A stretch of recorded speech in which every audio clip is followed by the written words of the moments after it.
Fareed Zakaria GPS, CNN Sunday morning 10 Eastern and Pacific. Egypt is one of the oldest countries in the world. It's had roughly the same borders and capital cities since 3000 BC. And it has always seemed the embodiment of stability, a state ruled by pharaohs with a bureaucracy that never budged. Now Egypt is in the midst of enormous change. This may not be a revolution in the sense of a massive social transformation, but it is a revolt. The first Arab revolt was in 1916 against the Ottoman Empire that ruled most of the Arab lands.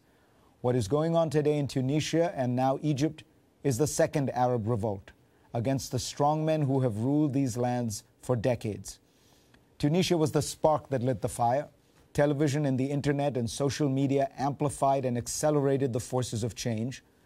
But in a strange sense, these forces might have been set in motion by the successes of the Tunisian and Egyptian regimes in recent years. You see, Tunisia and Egypt had been reforming their economies.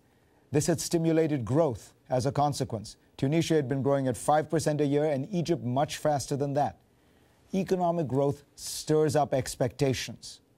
It is this revolution of rising expectations that often undoes a dictatorship, because it is usually unable to handle the growing demands of its citizens. In Egypt, Hosni Mubarak's regime had moved forward economically, but actually moved backward politically, rigging elections, jailing the opposition, and signaling that the 82-year-old ailing dictator intended to stay in power for years. What should the United States do? Many journalists and intellectuals are urging much stronger support for the movement on the streets. And obviously, we are all thrilled by the sights and sounds of the people on the streets of Cairo and Alexandria and all over Egypt demanding freedom. Everyone wants democracy, and democracy in Egypt could be an earthquake in the Arab world.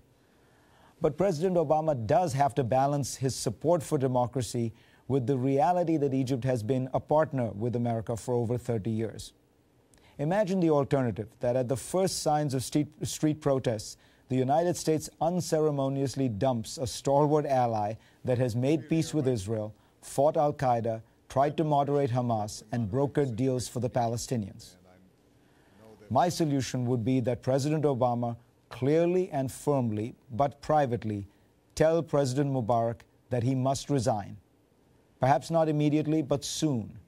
His vice president must organize a new constitutional body to write a constitution for Egypt with strong protections for individual rights, minority interests, freedom of the press, and then carefully set up a process for national elections.